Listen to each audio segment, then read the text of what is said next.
Ooh, it's a cold one today. Good morning, everyone. Welcome back bright and early. Not bright yet, actually. Out here at the flea market, gonna go and try to find some treasure. This is probably gonna be on my last week out here, so hopefully we end up finding something good. Let's do it.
$2 a pair.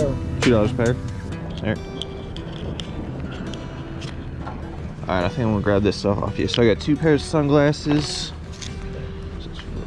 6, so that'd be $10. $14. $19. $23. $26. There you go. Perfect, thank you all. Thank you. Always find something from you guys. Well, thank you. We appreciate it. It's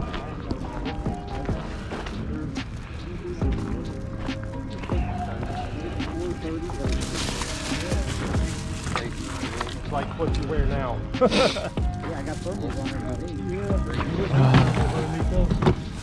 That's all the early 70s. Yeah, that's what it looks like. 80s.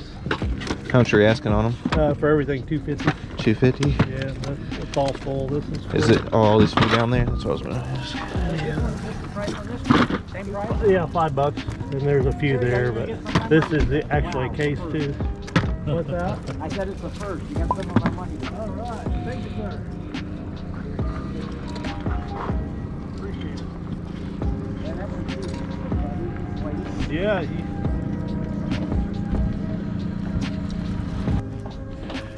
Could you do 200 on it all? Yeah, 240 is the lowest I can go on them. 240? Yeah, what I got in them. And you didn't have any like little accessories or anything laying around? Any other weapons or anything? That was all that came? Yeah, it was in that tote. Okay.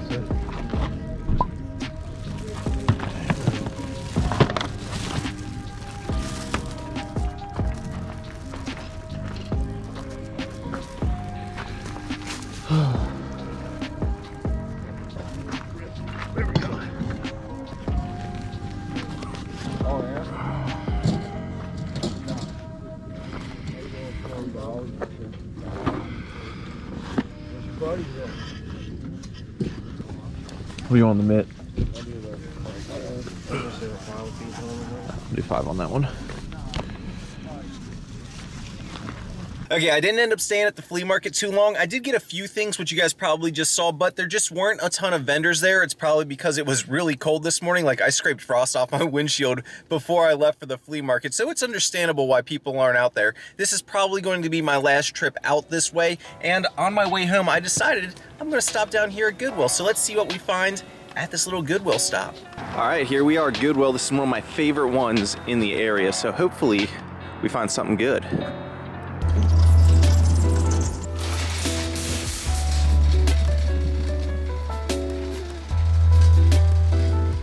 Check that one out. It's a 2001 The Mountain t-shirt. It's the eagle with the flag on it. I've actually sold this exact shirt before, and it goes for right around 25 bucks. So we're gonna grab it at $3.99. Got another t-shirt here. It's a Dixie Chicks tour t-shirt. You can see it's a newer one. It's a printed tag on there, but I just like the graphic on that one, so I think I'm gonna grab it. It's gonna be $3.99. It's probably worth at least $15, if not more. Still going down the shirts here and just came across an interesting one. This is a Triton Boats shirt. These ones usually do pretty well, this style of shirt. I've never sold this brand before, but these like racing shirts usually do pretty well. So I'm gonna go ahead and snag this and take the chance on it. I'm gonna guess probably around 30. Check it out over here, got a little bread and butter piece since it's an Adidas 3-stripe windbreaker jacket. That'll be an easy sell this time of year. Gonna be paying, I think, $7.50 for it. Yeah, $7.50 for it, and it should easily go for between 25 and 30 all day.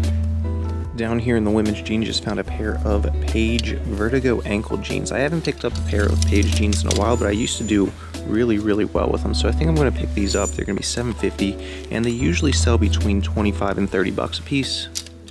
Okay, not a bad little stop there. Got like 5 or 6 pieces and only spent like 26 bucks, which isn't bad. It means we'll sell like 1 piece and everything else will be profit. So really happy with that. And you might have noticed the stuff that I just picked up there was not home runs. It was a bunch of very common items. They're bread and butter items, and I'm completely fine with a stop like this. During the fall and winter months when I'm doing a lot of thrifting, I have a bunch of stops just like this. And those scores, these bread and butter items, are the things that are keeping the constant sales coming in. They're the easy sales, they're the common sales. Yes, hitting home runs and scoring with these major items is great and all, but it's really these filler items that truly make up the majority of the inventory and your income when you are a full-time reseller. So do not pass this stuff by. Do not overlook the common brands. Don't overlook the Nike and Adidas windbreakers. You're gonna find them a lot, yes, but that doesn't mean they aren't valuable. They still sell for 25, 30 bucks all day long. So be on the lookout for bread and butter items.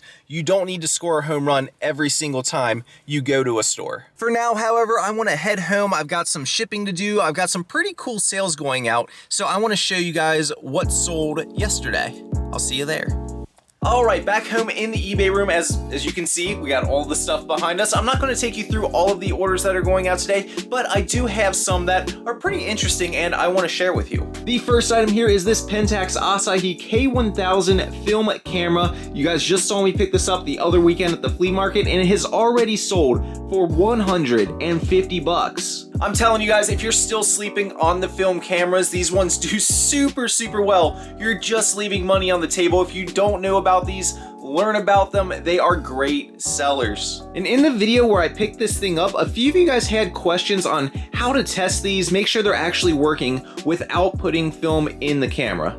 And the truth is, the best way to obviously test them is to put film in the camera, but since these older cameras are pretty much all like manual and mechanical inside, they're not that hard to test out and to get a good idea as to whether or not they're going to work. There's a few things to look for. So the first thing I always do when I find these cameras is look at the lens. You want to take off the lens cap and look inside at the glass. You want to see if there's any fungus or anything growing underneath the glass. If there is, that's a pretty good sign that that lens is no good, but it doesn't mean that the camera itself isn't good. The next thing that you want to do is look at the mirror inside the camera. Make sure it's not busted or messed up in any way. So the way you do that is by taking off the lens. Usually there's a little button that you press on the side of the camera, and then you twist the lens and it'll pop right off.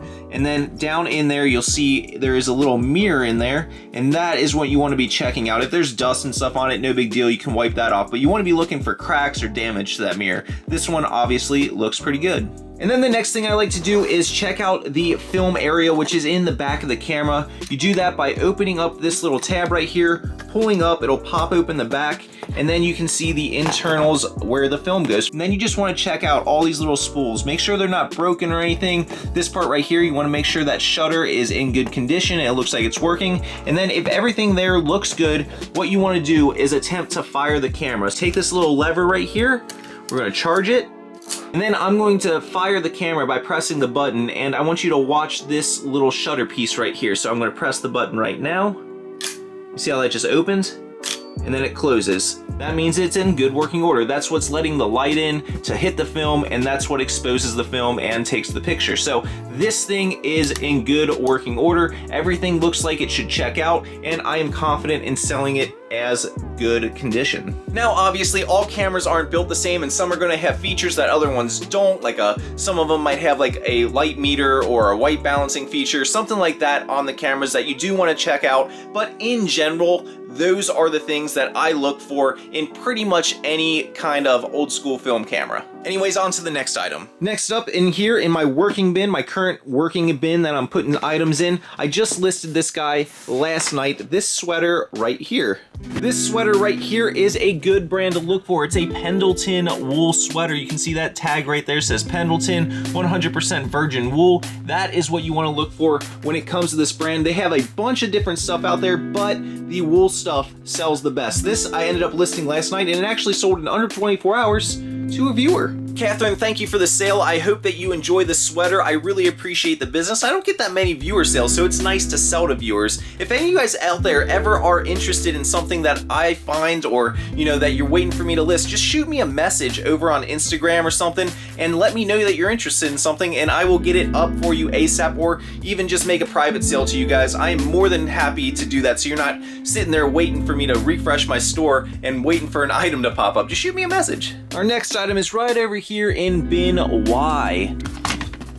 It's actually right here on top, right there. This right here is a New York Red Bulls jersey. I was actually really surprised that this didn't sell faster because I really like the look of their jerseys, and soccer season is in full force right now. But it did finally end up selling, and it sold for 25 bucks. And the next item I want to talk about is over here on shelving unit number 1, on shelf 1, 2, 3, and 4. We're looking for a PlayStation 2. There it is, right under the sacrificial knife. Here we go, a PlayStation 2 Slim.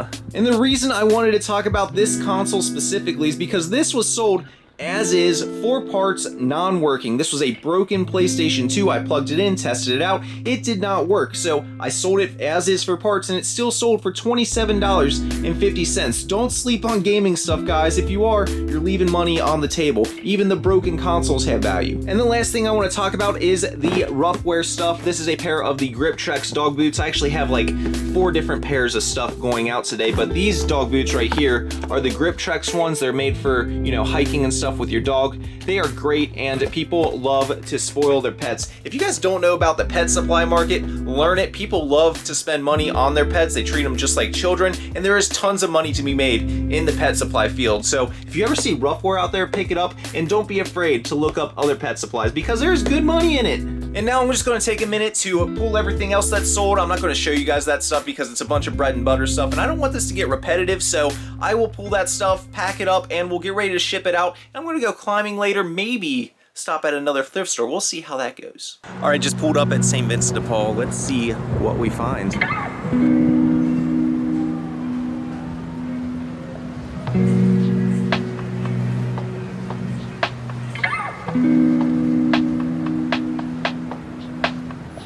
Check it out, I was just going down all the pots and pans and stuff, just saw this. That is a cool piece. Really like that little swans on the side. I don't know what it is, some kind of bowl. Really cool look. I've been trying to get more into the antique style stuff, so I might grab this. Oh, 20 bucks though. I'm gonna have to research it. So I used Google Lens on it, and this is a comp that it ended up pulling up. So I'm gonna grab it. All right, so I ended up pulling the trigger and buying that Swan champagne bucket bowl. I saw that comp in there of $175, and I looked a little bit further on the internet, and it looks like they're selling pretty well for some decent money. So I'm hoping that this one is going to sell for that same thing. I'm a little nervous on it, not gonna lie, because again, I'm not familiar with this stuff, but there's only one way to learn, and even though $20 is a little bit of a steep price to pay for a learning experience, I think this one's gonna pay off, so fingers crossed this thing works out. Let me know what you would have done if it was an item that you aren't that familiar with, but you're seeing some decent comps, you're seeing other things listed just like it on the internet. Would you have taken the chance for $20 to potentially make a $175 sale? Let me know down in the comments, I'm kinda curious. But with that, I'm going to go ahead and go climbing, wrap up this video, and call it there. So I hope that you guys all enjoyed this little flea market, thrift store, vlog kind of style video. If you did like this kind of stuff, hit that like button for me, and be sure to go down low and subscribe to the channel for more content just like this. Otherwise, I will see you in the next one. Till next time, keep on treasure hunting. Peace.